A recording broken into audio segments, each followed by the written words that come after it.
ഈമാനും അറിവുള്ള എല്ലാവരെയും അല്ലാഹു ഉയർത്തുകയില്ല. ചില ആളുകളെ പിന്നെ തബീദിന്റെ പിന്നാണ് ചില ആളുകളെ ഉയർത്തുള്ളൂ. എല്ലാവരെയും അല്ലാഹു ഉയർത്തുകയില്ല. ആ ഉയർത്തിയവരെ ഹിദായത്തുള്ളവർക്ക് തിരിയും. ആ ഹിദായത്തുള്ളവരിൽപ്പെട്ടവരാണ് ബഹുമാനപ്പെട്ട ശംസുൽ ഉലമ, ബഹുമാനപ്പെട്ട വടകര മുതലായിത്തങ്ങൾ, ബഹുമാനപ്പെട്ട ശൈഖ് അബ്ദുൽ റളിയല്ലാഹു. മൂന്നാൾ എന്നോട് അന്ന് പറഞ്ഞു എന്നതാണ്. എന്നോട് പറഞ്ഞു, നിങ്ങൾ നോക്കൂ, എത്ര വലിയ മഹാനാണ്. സുബ്ഹാനല്ലാഹ്. നമ്മുടെ ഉള്ളാളപ്പാപ്പ എല്ലാ കിതാബും കാണാണ്ട് തീർച്ചെടുത്തു. വലിയ ബുദ്ധിമാനിയാണ്. തഫ്സീർ ജലാലീൻ ഓതുമ്പോൾ എല്ലാ ശറവും കാണാൻ, ആയത്ത് കാണാൻ കഴിയും, ശറവും കാണാൻ കഴിയും. അങ്ങനെ കണ്ണിമ്പലിയാരത്തെ ഓതി. കണ്ണിമ്പലിയാരെ പറ്റി ഉള്ളാളപ്പാപ്പക്കുള്ള മതിപ്പ് കണ്ണിം പറഞ്ഞത്, കറുത്ത വെളുത്ത കടലാസിൽ കറുത്ത മഷി കൊണ്ട് എഴുതിയത് എനിക്ക് കണ്ണിത്തെ അഹമ്മദിന് തിരിയാതില്ല എന്നാ പറഞ്ഞത്. ബഹുമാനപ്പെട്ട കണ്ണിൻ ലാഹിറും ബാത്തിനുമായ വലിയാണെന്ന ഉള്ളാളപ്പാപ്പന്റെ ഉറച്ച വിശ്വാസം. അങ്ങനത്തെ ഒരു തോതി പഠിച്ച് വെല്ലൂര് പോകാൻ സമ്മതം ചോദിച്ചപ്പോ പാപ്പനോട് കണ്ണിമലിയാര് പറയാ, പറമ്പുക്കടയിൽ അബൂബക്കർ വരുന്നുണ്ട്, തളിപ്പറമ്പിൽ ആടെ പോയി ഓതാൻ. അങ്ങനെ ഓർ പറയും, നമ്മള് ഓർക്കത് പറയാലോ. അങ്ങനെ നമ്മളൊക്കെ വലിയൊരു ഉസ്താദ്മാര് പറഞ്ഞ ആര് കേൾക്കാനാ? തങ്ങള് പാപ്പ കണ്ണിമലിയാര് പറഞ്ഞതിന് അപ്പുറം വേറൊന്നില്ല. സുബ്ഹാനല്ലാഹ്, എന്ത് ബഹുമാനാണ് ഉസ്താദ്മാരോ. അങ്ങനെ അതനുസരിച്ച് തളിപ്പറമ്പിലേക്ക് ഓതാൻ പോവുകയാണ് ബഹുമാനപ്പെട്ട ഉസ്താദ്.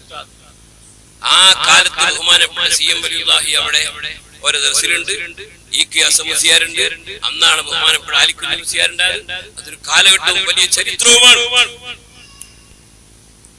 അങ്ങനെ ഞാൻ പറഞ്ഞു വരുന്നത്, ശംസുൽ ഉലമ എത്ര വലിയ പണ്ഡിതന. എന്നോട് CM വലിയുള്ള പറയാ, ശംസുൽ ഉലമ എത്ര വലിയ പണ്ഡിതന. അവര് വെല്ലൂരിൽ പഠിച്ചാ പോയപ്പോഴേ ഒരു പരീക്ഷയിൽ 99 മാർക്ക് കൊടുത്തപ്പോ, മാർക്ക് കിട്ടിയപ്പോ 100 ഇല്ല. മുപ്പരെ മാർക്ക് ഇട്ട ആളെ അന്വേഷിച്ചെടുക്കുക. അങ്ങനെ കണ്ടുപിടിച്ചിട്ട് ചോദിച്ചു, ഇതെന്താ ഒരു മാർക്ക് കുറയാൻ കാരണം? ഉസ്താദ് പേടിച്ചിട്ട് ഇങ്ങോട്ട് മാടിച്ച് പേപ്പർ അടിച്ചിട്ട് 99 കൂട്ടണ 1 + 100 ഇട്ട് കൊടുത്ത ആളാ.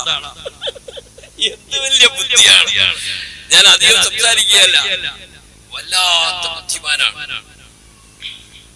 എന്നാൽ എത്രയാണ് കിതാബ്, ഇത്ര ദിവസത്തിന്റെ ആ സുബഹി വരെ കിതാബ് നോക്കി ചരിത്രം വിഷയങ്ങൾ കൈകാര്യം ചെയ്യാൻ കഴിവെത്രയാ. ഇവിടെ ക്രിസ്ത്യപാതിരിയുമായ ഒരു വാദപ്രതിവാദത്തിന്റെ സമയത്ത് എല്ലാവരെയും ഒഴിവാക്കി ഞാൻ ഒറ്റക്ക് മതിയടോ എന്ന് പറഞ്ഞിട്ട് വാദപ്രതിവാദത്തിൽ ജയിച്ച ചരിത്രത്തൊക്കെ നമുക്ക് അറിയാവുന്നതാണ്. റാബിത്തത്തുൽ ആലമിൽ ഇസ്ലാമി പൊതുപരിഭാഷ നിർത്താൻ വേണ്ടി ലോകത്തോട് ആഹ്വാനം ചെയ്തപ്പോൾ ശംസുൽ ഉലമ കത്തയച്ചതാ. കിതാബോ ഹദീസോ എന്ത് അടിസ്ഥാനങ്ങൾ പറയാൻ കാരണം തെളിയിക്കണം, അല്ലെങ്കിൽ ഞങ്ങൾ നിങ്ങളുമായി വാദപ്രതിവാദത്തിന് തയ്യാറാണ്. അവർ ഉടനെ തന്നെ രണ്ടാമത് യോഗം ചേർന്ന് ആ തീരുമാനത്തിൽ പിന്മാറിയതാണ്. ആരാ ശംസുൽ ഉലമ വിചാരിച്ചോ? ബഹുമാനപ്പെട്ട CM വലിയ എന്നോട് നമ്മള് പറയാ, നിങ്ങൾക്കറിയോ ശംസുൽ ഉലമ എത്ര വലിയ മഹാൻ. ഞാൻ ചെറുപ്പത്തിൽ അവരുടെ തോതി, അവരെ ബന്ധക്കാരാണ്. പകുതി പ്രായ ചെറുപ്പുണ്ടാവും. ഞാൻ നേരത്തെ പറയല്ലോ, ഓരോ ഉപ്പ കോയോട്ടിവിളിയാരും ഇവിടെ വരികയും വലിയ ബന്ധക്കാരാണ്. എന്നിട്ട് ശംസുൽ ഉലമ ഇപ്പോൾ ഇവിടെ വരുന്നു, കാരണം അവർ ഹിദായത്തുള്ളവരാണ്. ഞാനൊരിക്കലും ഒരു കാണാൻ വന്നപ്പോ ഞാൻ കണ്ടു എന്തു വലിയ ബഹുമാനാണ്. മധുക്കുട്ടിയായി വീട്ടിൽ വന്നപ്പോ ഓർ കിടക്കുകയാണ്. അപ്പൊ ആചാര്യ പെട്ടെന്ന് ഒരു ഇരുമ്പിന്റെ കശാല ഇരുന്നില്ല.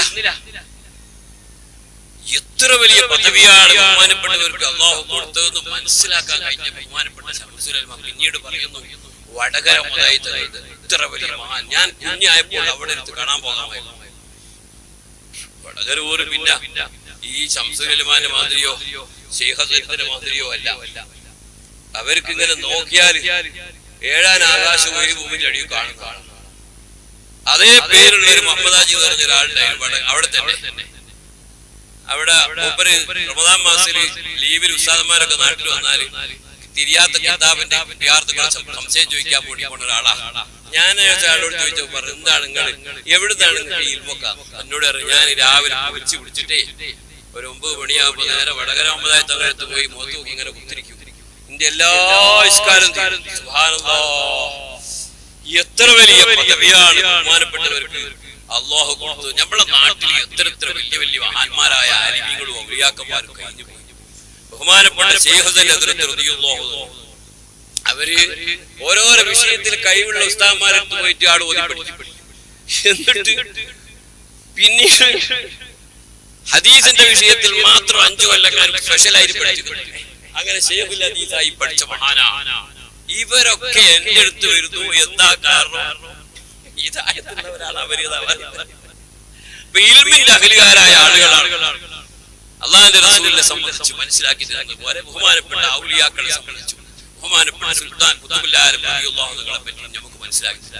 നമ്മുടെ കൂട്ടത്തിൽ ഇന്ന് ഈ മുഹമ്മദായി ശംസുൽ ഉലമ, ബഹുമാനപ്പെട്ട ശൈഖ് ഇതുപോലത്തെ മഹത്തുക്കൾക്ക് എല്ലാം ഉള്ളത്. അതിനേക്കാൾ എത്രയോ വലിയ പദവിയിലെത്തിയ